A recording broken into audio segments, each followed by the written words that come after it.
Good morning and welcome to Gulfstream today. Brian Nadeau, Samantha Perry with you here on another Picture Perfect Thursday afternoon as we kick off another 4-day race week here in Hollandale Beach. Fast main track, firm turf course, Tapeta as well, and just keeps on keeping on. The weather's been picture perfect since really all winter for that matter. Yeah, it really has. We've been very lucky. Yep.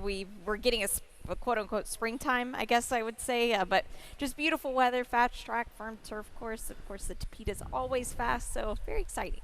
Yeah, absolutely, and it's exciting that the Rainbow Six is already up to an estimated jackpot of $150,000. We've got an 8-pack for you here today, $78,000 in the actual carryover. You can see $150 is the estimated jackpot. Solid card today, 8 of them for you. That traditional $12.50 first post. Looking forward to that. Kentucky Derby will be drawn on Saturday afternoon as a lot of championship meet. Every single horse that won our three-year-old stakes races is you could make a case for in the Kentucky Derby. Yeah, you really could. It's an exciting time, and it's getting closer and closer now, and we're going to have this in the lightning round as well, but it'll be a really fun weekend next weekend. Come out and watch the Kentucky Derby. I got to see firsthand the hot brown sandwich that is going to be served at Tim Palms by the chef yesterday, and it looks really, really good. Okay. Coca-Cola glazed bacon I had a bite of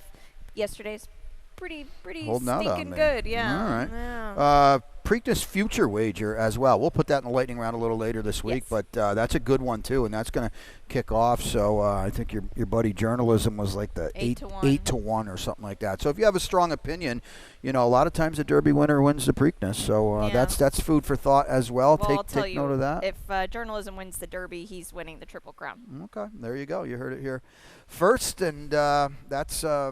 Draw that on Saturday, and we're going to have a podcast out next week talking about that. That'd be pretty cool. Lots going on here. Yeah. So early pick 5's going on as well. So let's take a look at it now.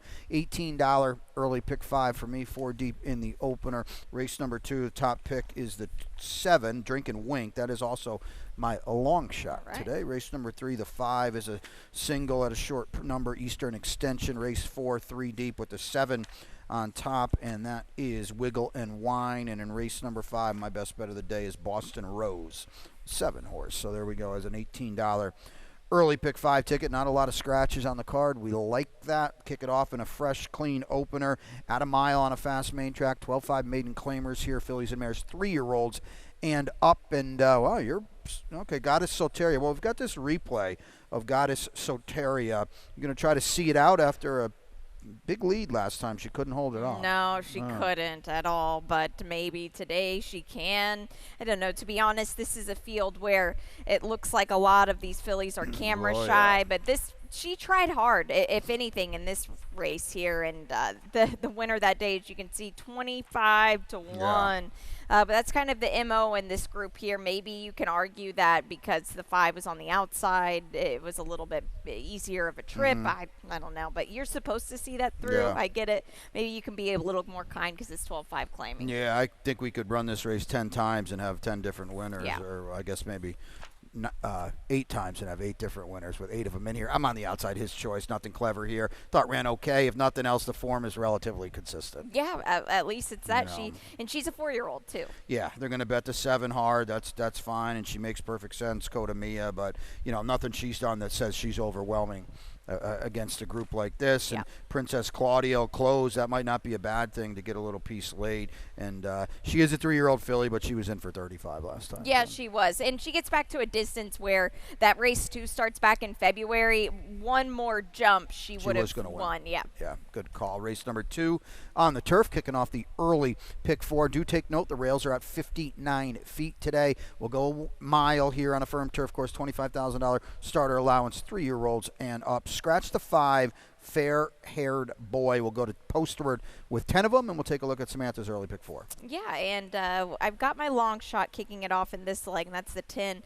Race 3, going to single the 5, Eastern Extension. Race number 4, I do have the 7 on top. That's Wiggle and Wine, but I am spreading that race. And race number 5, I do have the 2. Gigi's World on top for an $18 play. All right, we'll get back into it now. It's a pretty solid turf race here. Another race where you could go a lot of different ways. Very tepid 3-1 morning line favorite. You're towards the outside. The 10 West Side Tide will run on the turf off the claim for Marty Drexler. Yeah, we'll show a stat too with the barn as far as horses like this go. This is second.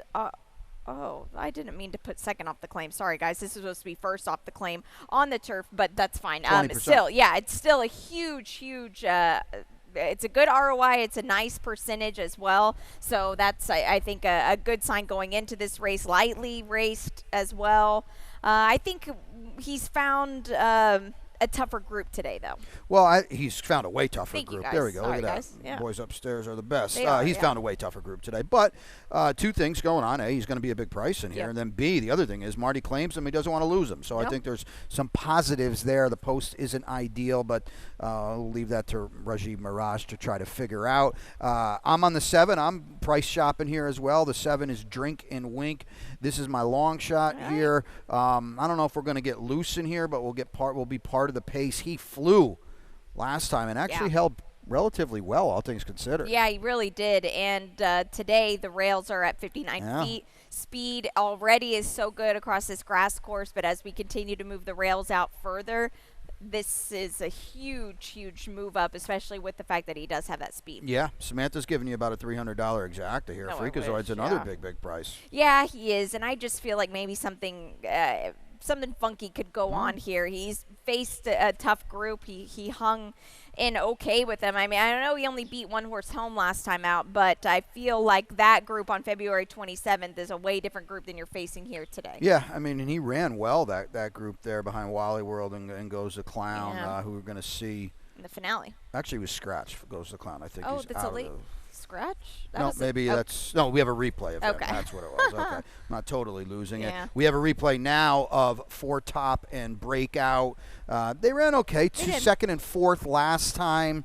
The winner is Nantasket Beach, who we will see later this weekend and who was a short price in this spot. Yeah, he was. Oh, look, and Freakazoid's in the mix here in this race. Four Top, to me, I find him very hard to trust. He rattled off 2 wins here after a freshening up from Kentucky Downs to here. And then in his last few races, I know this was a decent effort here. I don't want to take anything away from him.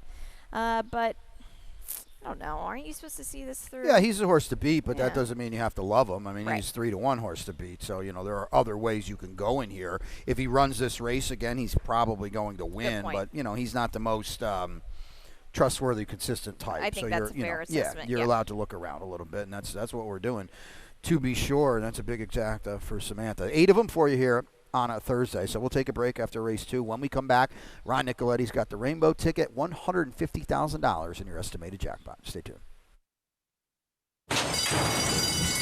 And they're off.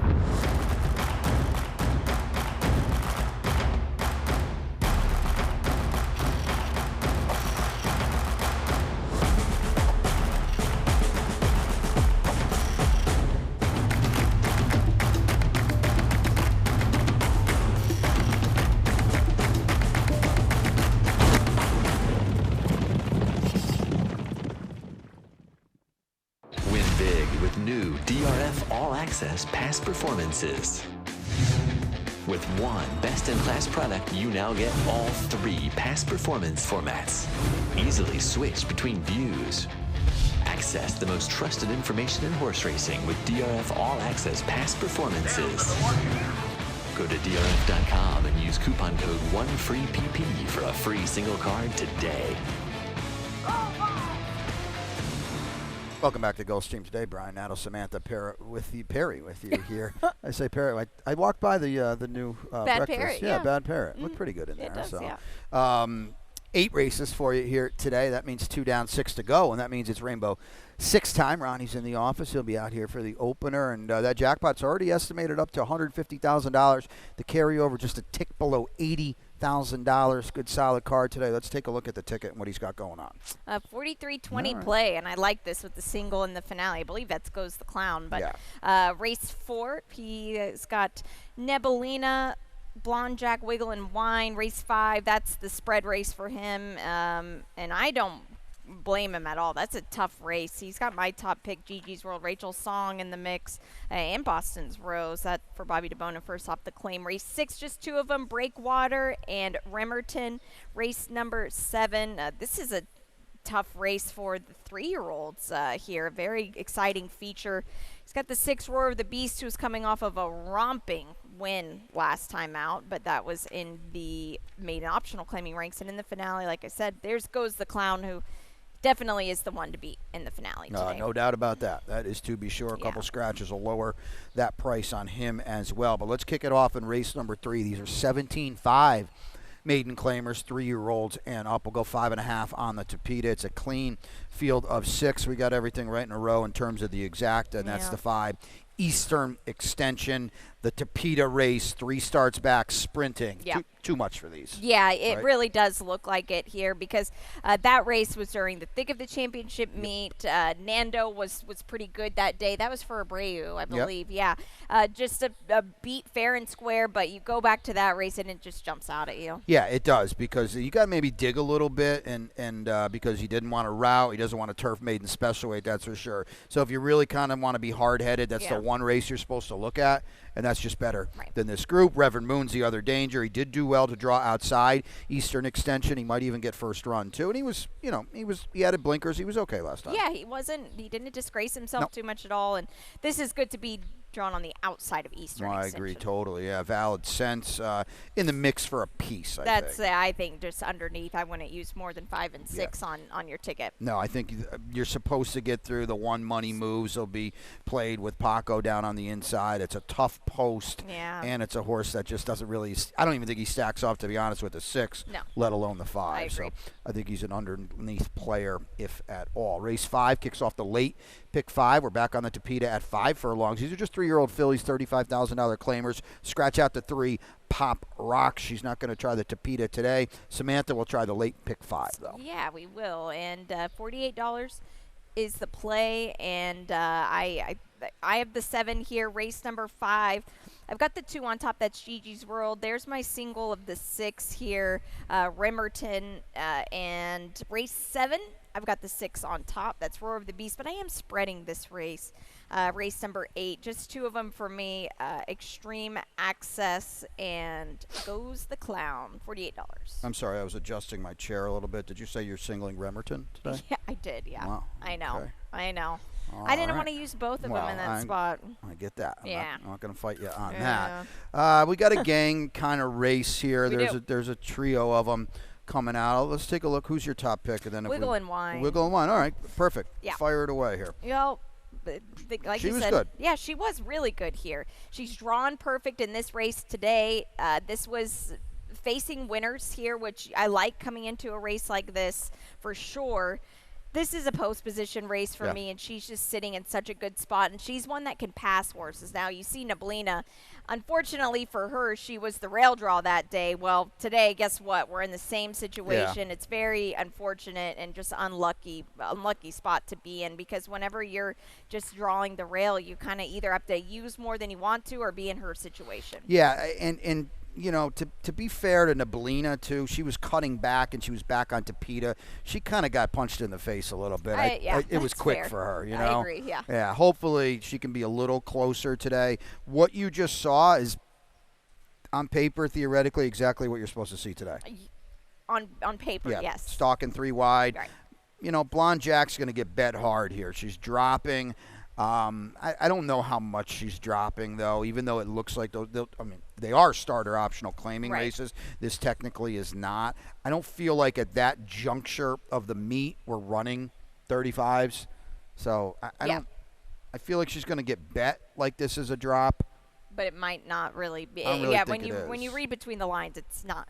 Right? Really, yeah. Garuda ran well last time, showing new speed, huh? Yep, which was surprising. Very surprising. A new kind of dimension, and she had come off a couple of months of a layoff. I think if you're running behind Solidaria, you're okay in my book. Now, I know with Blonde Jack, that kind of goes the other way there. But Blonde Jack is coming off of a layoff. So yeah, and it's Barboza, and they're gonna bet her, and that's why she's favored. But I think Wiggle and Wine right back, only 2-time winner in the field. Right. Also, by the way, let's kick off the late pick 4 in race number 5. We're on the Tapeta. We'll go a mile and a 16th and a 50 starter allowance. It's a clean field of 8. We'll take a look at my late pick 4 ticket now. I've got my best bet in here, so we single in race number 6. Breakwater is my single because I don't want to do what Samantha doesn't want to do either, and that's use 2 short price horses equally. It's not a recipe for gambling success. It's as simple as that. Race 7's a spread. I've got the 5 Helicon on top, and in race number 8, that's another spread.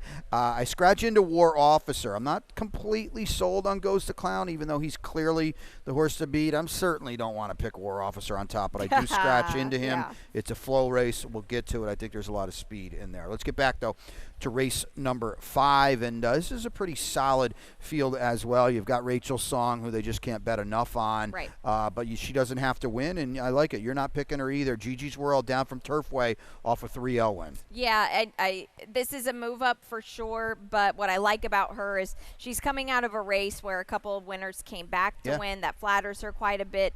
The Tapeta at Turfway is different kind of ball game than we're going to face here, and I can promise you on March 8th it was probably a very cold day there at Turfway, so it's much different, but I like the work that Maker's done so far with horses coming from Turfway here. Yeah, so Turfway closes. They have a good Tapeta product over there over the winter. So, she's a player in here. I think she's got to improve a little bit. Definitely. But you get Edgard, who seems to be riding a lot for Maker these days. So, that's a pretty powerful tandem. I want to show you Boston Rose and Rachel Song. Boston Rose actually beat Rachel Song in this race. Boston Rose is kind of back here a little bit, and she's just in tight throughout much of the running.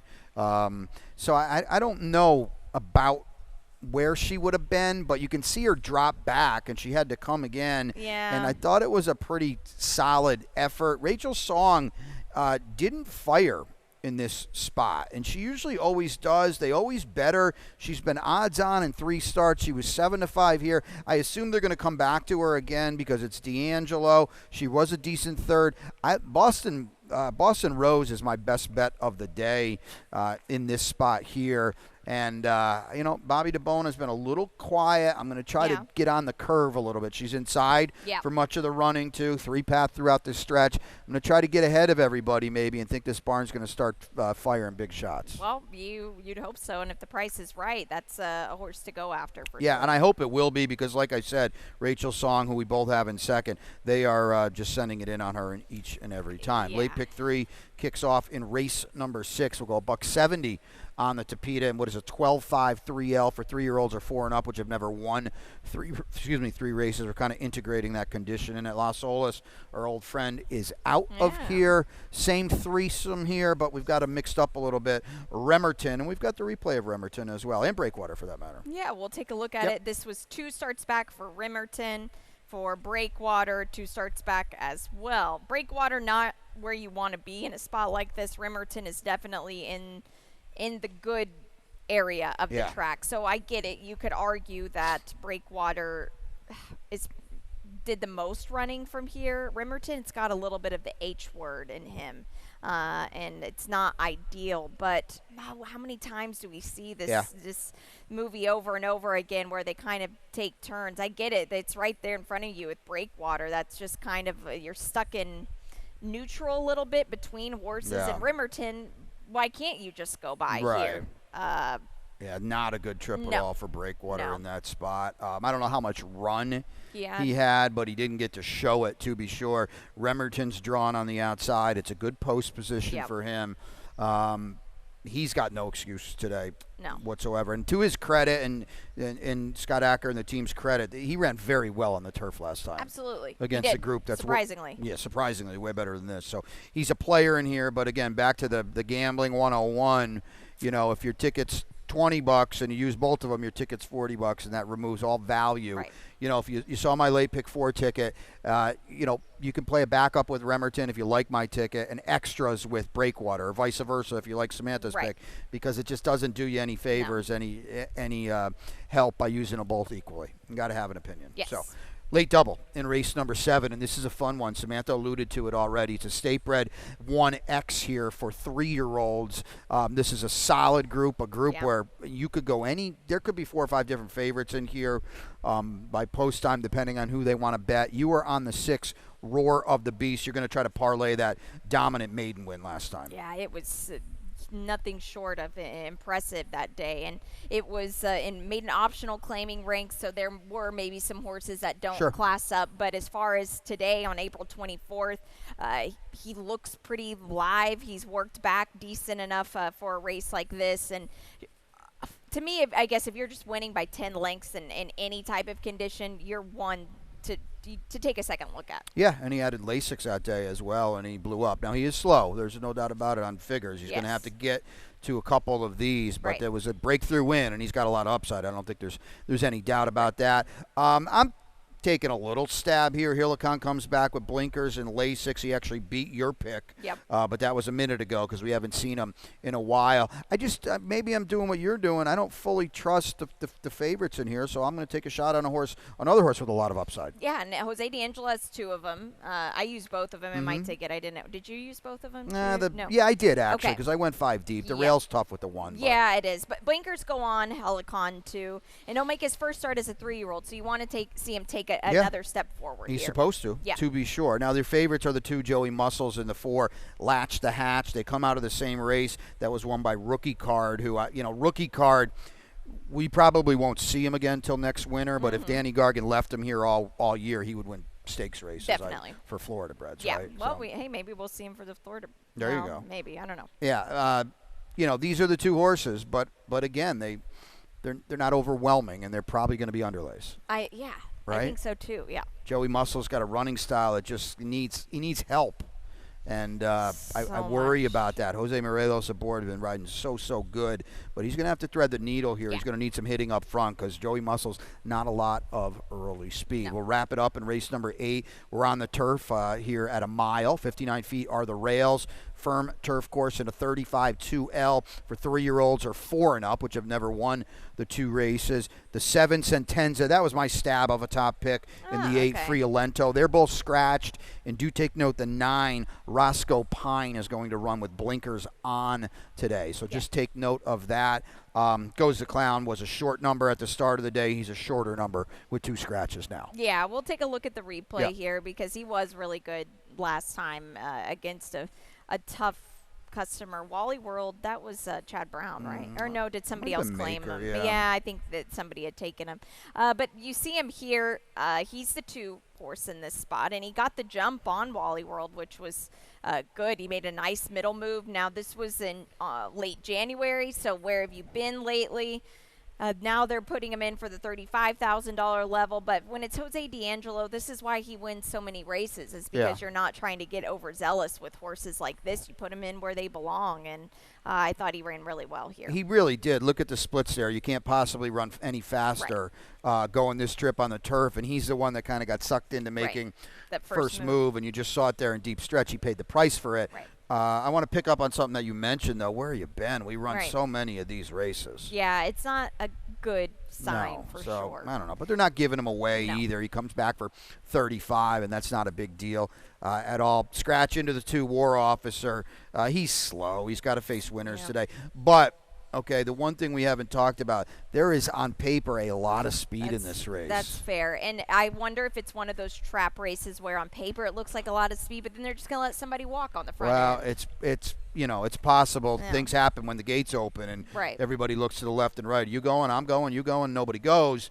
You got the 1 with Paco. Okay, I don't have to worry about that. No, he's You're right. You got Cheap Speed with Into You, who's just dueling on a 45-3 last time. Catch a Tiger's never letting anybody go. No. That would be a complete about face if he's going to settle today. In Adventurous Spirit, I mean, I know he's coming off a Tapeta race, but he's got a penchant to being up close. So it's supposed to be lively in here, even with 2 scratches. So if nothing else with War Officer too, and I'm trying to make a case for a horse, quite frankly, I don't like that much that I scratch it's into. Hard to, He finally got it done last time. Finally. And finally. Look, there are horses like this that when you finally see that, the light bulb goes on, and he has hit the board on this grass course before. And Mr. Edgard rides it better than anyone, Well, and that's key. a statement of fact from me, at least. So, and you should get a square price Right. as well. Even though it is Pletcher and Edgard, you should get a square price. So that is 8 of them for you today. Let's take a look at the lightning round here, as we do each and every Thursday. Yep. Now with the 4-day race week, we'll start it with the standings.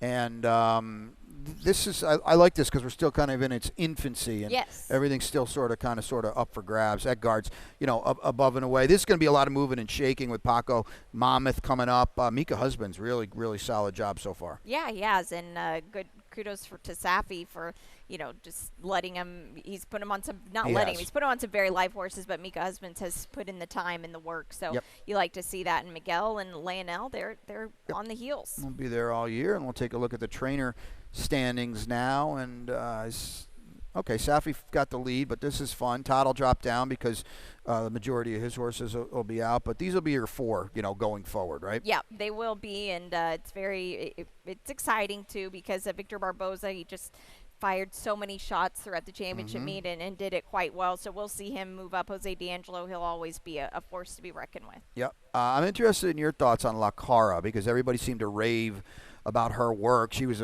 I don't know, for my money, a huge disappointment in the Devona Dale here, but she comes back and wins the Grade 1 Ashland at Keeneland, another championship meet horse going out of town, and here you go. You talk about it. Well, this was across a very quick track. She was the second horse to breeze on this specific Oaks/Derby horses break.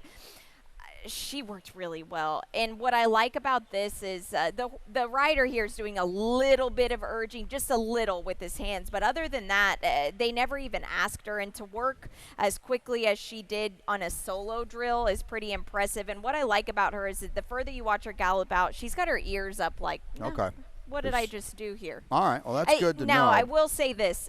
That was her final work. Yeah. Sandman and La Cara for the Mark Casse barn, they both had their final works yesterday and the day before. So that was the big breeze coming into this. But now you just want to hope. Now she's a light filly, and that's a lot on a horse, going into a big race like that. But hey, she's all racehorse. She does not strike me as a true 2-turn 9 for a long that horse. is, I agree. Yeah, that could be to her detriment. She was good at Keeneland, though. She was, to be sure, and like we've talked about probably ad nauseum, but it's just factual information. Championship meet horse has just been having a huge time of it at Keeneland. Derby is front and center, and we'll have a good fun day here. Next Saturday. Yeah, we will. There's a lot of options. You can do the buffet up at Tim Palms. Also, trackside. We'll have a watch party out there, and your price of admission includes a mint julep and a commemorative Derby glass, Derby 151 glass. So those are fun glasses. I like those. Absolutely. Yeah. All right, your best bet today? I believe it's Eastern Extension. Okay. Yeah. Eastern Extension. I am in, there we go, 35 for Samantha. I'm 57. Boston's Rose in race number 5 at 3-1. We'll see about that. How about your long shot? It is West Side Tide in race number 2. There we go. Yeah. 15-1. We like that. I'm a little lower. I think I'm in that race as well. Yeah, Drink and Wink at 8-1 with my guy Lionel on a price on the turf. So we'll see. That'll be fun in race number 2, and it looks like it's that kind of race. You could come up with probably 2 or 3 other long shots in that race. Oh, you said it. Good turf racing here, to be sure. Ronnie be out for the opener. Pete's upstairs without a lot to do on an 8-race Thursday, but we will send it up to him for scratches and changes. See you back here in the opener.